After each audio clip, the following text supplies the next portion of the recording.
अगर आप करते हैं सीटेट परीक्षा की तैयारी तो दोस्तों आज का ये वीडियो आपके परीक्षा के दृष्टिकोण से काफ़ी इम्पोर्टेंट रहने वाला। तो दोस्तों शुरू करते हैं आज के क्लास को।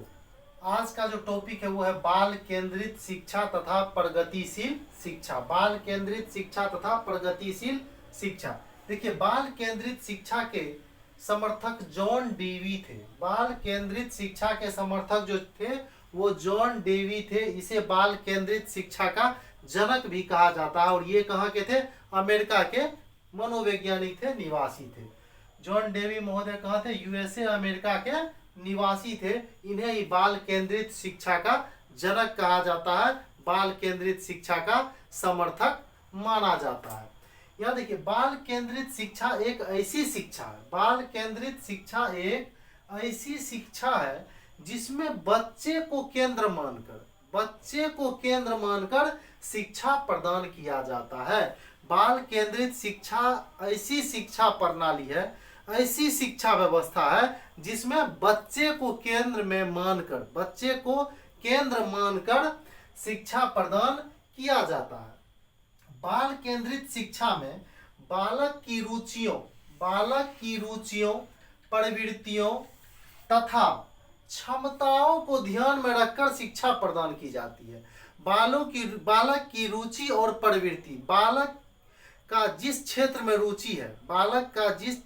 रुचि है उसे उस क्षेत्र का ही शिक्षा दिया जाना चाहिए, उस क्षेत्र में ही उसको आगे बढ़ने का शिक्षा प्रदान किया जाना चाहिए। ऐसा किनका मानना था? जॉन डेवी महोदय का मानना था। जैसे उदाहरण के तौर पर आप अगर देख ले कि जो बच्चा बचपन से ही खिलौने को खोलना और जोड़ना शुरू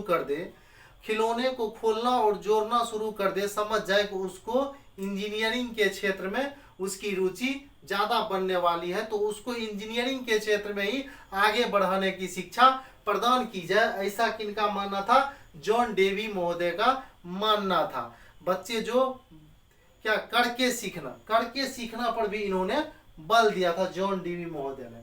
आगे देखेंगे, जब बच्चे को बाल केंद्रित शिक्षा दी जाती है तो शिक्षण रुचिकर हो जाता है।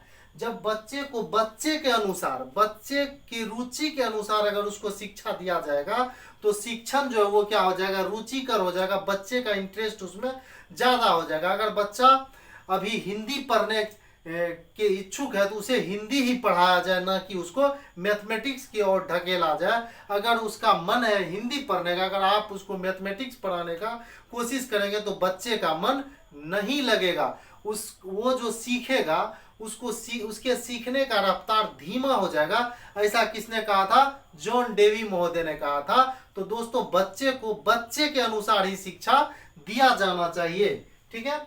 प्रगतिशील शिक्षा, अब आगे देखेंगे प्रगतिशील शिक्षा क्या है। तो जब बच्चों को उसके एटीट्यूड्स इच्छाओं के अनुसार पढ़ाते हैं, बच्चे को जब उसके एटीट्यूड और इच्छा के अनुसार पढ़ाते हैं तो उसका शिक्षा स्तर बढ़ जाता है। तो बच्चे का क्या होता है? शिक्षा का स्तर जो है बढ़ जाता है। सीखने की जो गति होती है वो तेज हो जाती है, जिसे क्या कहते हैं? प्रगतिशील शिक्षा कहते हैं। तो कहने का तात्पर्य, जब बच्चे को उसके रुचि के अनुसार पढ़ाया जाता है, सिखाया जाता है, तो उसके सीखने का गति जो है वो तीव्र हो जाता है। इसे ही क्या कहा जाता है?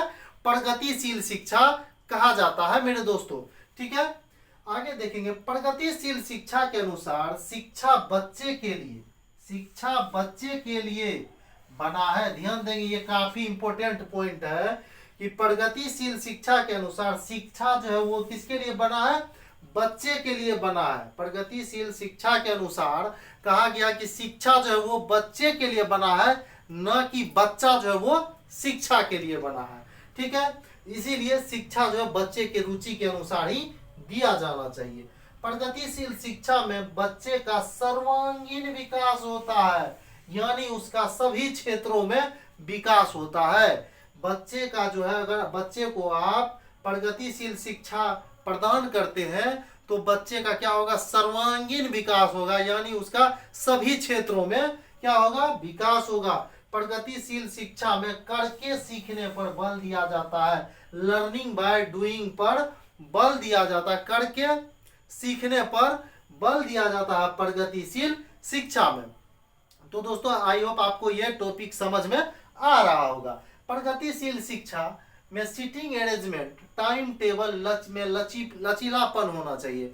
जैसे बच्चे को अगर जैसे आप बैठाते हैं, वर्ग में बैठाते हैं, तो उसको जिसके साथ मित्रता है, जिसके साथ वो बैठना पसंद करे, उस बच्चे को वही बैठाना चाहिए, ना कि आपके अनुसार बच्चे को बैठाना है। बच्चे को उसके रुचि के अनुसार, जिस छात्र से उनकी बनती है, बच्चे को कहाँ बैठाना चाहिए, उसी के पास बैठाना चाहिए, ताकि बच्चे आपस में मिलजुल कर जो है बात करके एक दूसरे से पूछ कर समझ कर जो है वो सीख सके।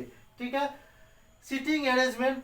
उसके बाद टाइम टेबल में भी लचीलापन होना चाहिए। बच्चे को जब पढ़ने का मन है, जिस समय पढ़ने का मन है, वही समय बच्चे के लिए निर्धारित करना चाहिए। मान लीजिए बच्चे को भी नींद आ रही है, तो बच्चे को आप छोड़ दें सोने के लिए, तभी जब वो सो के जगेगा फिर उसको आप पढ़ाने का प्रयास करें। ना ये नहीं कि बच्चे को भी नींद लग रहा और आप उसको जबरन पढ़ाएं। अगर आप उसको जबरन सीखने के लिए मजबूर करेंगे, वो बच्चा पूरे मन से 100% अपना पूरा ध्यान केंद्रित करके किसी भी चीज को नहीं सीख पाएगा। इसलिए बच्चा जैसा चाहता है उसी अनुसार उसको ढालते हुए लेकर चलना है, उसी अनुसार उसको सिखाना है, उसको पढ़ाना है मेरे दोस्तों। ठीक है, इसमें सहयोगपूर्ण अधिगम होता है। जो ये प्रगतिशील शिक्षा है, इसमें सहयोगपूर्ण अधिगम होता है, यानी बच्चे को जो है आपको समूह में बैठाना है, बच्चे को समूह में बैठाना है, टोली बनाकर बैठाना है और उसको सिखाना है, खेल खेल में सिखाना है। ठीक है, खेल खेल में सिखाना, एक दूसरे में जब आपको उसको सहयोग समूह के में बैठाएंगे बच्चे को, तो वो क्या करेगा, एक दूसरे के साथ सहयोग करके सीखेगा। मान लीजिए आपको अगर सिखाना है किसी बच्चे को, आप क्या करें, उसको 5 टॉपिक को बताएं, बच्चे को 5 अलग अलग टॉपिक 5 बच्चे को पढ़ा दें आप। फिर जब होमवर्क उसको देंगे तो सभी बच्चे को, आपने तो पढ़ाया 5 टॉपिक को, 5 बच्चे को अलग अलग पढ़ाया, लेकिन जब आप उसको होमवर्क देंगे तो एक बच्चे को सारे टॉपिक के ऊपर होमवर्क दीजिए और बच्चे को समूह में बैठाइए। तो फिर बच्चा क्या करेगा, समूह में एक दूसरे से पूछकर, आपने जिसको मान लीजिए ये चैप्टर ये टॉपिक पढ़ाया, दूसरे को दूसरा टॉपिक पढ़ाया, तो सारे बच्चे क्या करेंगे, आपस में सहयोग करके एक दूसरे से पूछकर, ठीक है, एक दूसरे से पूछकर सारे होमवर्क को बच्चा तैयार कर लेगा। तो दोस्तों यही है सहयोग की भावना, सहयोगपूर्ण अधिगम। ठीक है, आगे देखेंगे समूह में ज्यादा सीखते हैं बच्चे, जो है वो क्या करते हैं, समूह में ज्यादा सीखते हैं, ना कि अकेले में। अगर बच्चा समूह में एक साथ पढ़े तो बच्चा क्या करता है, ज्यादा सीखता है, ना कि अकेले में, अकेलापन में। ठीक है, आगे देखेंगे जॉन डेवी का शिक्षा का त्रिध्रुवीय, जॉन डेवी का शिक्षा का त्रिध्रुवीय प्रणाली, शिक्षा को जॉन डेवी त्रिध्रुवीय प्रणाली बताया। जॉन डेवी ने शिक्षा को त्रिध्रुवीय प्रणाली बताया, जिसमें बालक को उन्होंने आश्रित चर कहा। बालक को क्या कहा उन्होंने, आश्रित चर कहा, यानी बच्चा क्या होता है, अपने माता पिता पर, अपने परिवार के लोग पर क्या होता है, आश्रित होता है। साथ ही साथ टीचर को उन्होंने स्वतंत्र चर बताया, टीचर को उन्होंने स्वतंत्र चर बताया, और पाठ्यक्रम को, पाठ्य पुस्तक को उन्होंने मध्यस्थ चर बताया। यानी उन्होंने कहा जब टीचर पढ़ाते हैं, बच्चे को सिखाते हैं, कोई भी टॉपिक पढ़ाते हैं, तो उसमें ये पाठ्यक्रम जो है मध्यस्थता की भूमिका निभाती है, ताकि बच्चे जो है बेहतर से बेहतर ढंग से सीख सके, समझ सके। उसमें ये पाठ्यक्रम जो है बच्चे का मदद करती है मेरे दोस्तों। आगे देखिए, मैंने एक पॉइंट लिख रखा है, गीजू भाई बदेका इसका पूरा नाम है। भारत में प्रगतिशील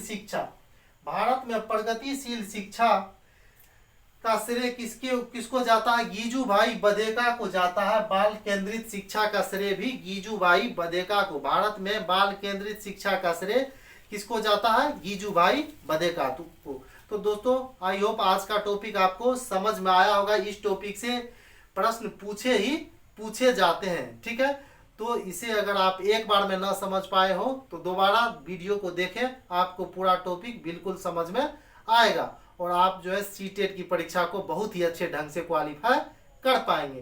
तो दोस्तों अगर आपने अभी तक चैनल को सब्सक्राइब नहीं किया हो, अगर आप मेरे पढ़ाने का तरीका अच्छा लगे तो चैनल को जरूर सब्सक्राइब कर लें ताकि जैसे ये वीडियो अपलोड हो उसके नोटिफिकेशन आपके पास तक पहुंच सके।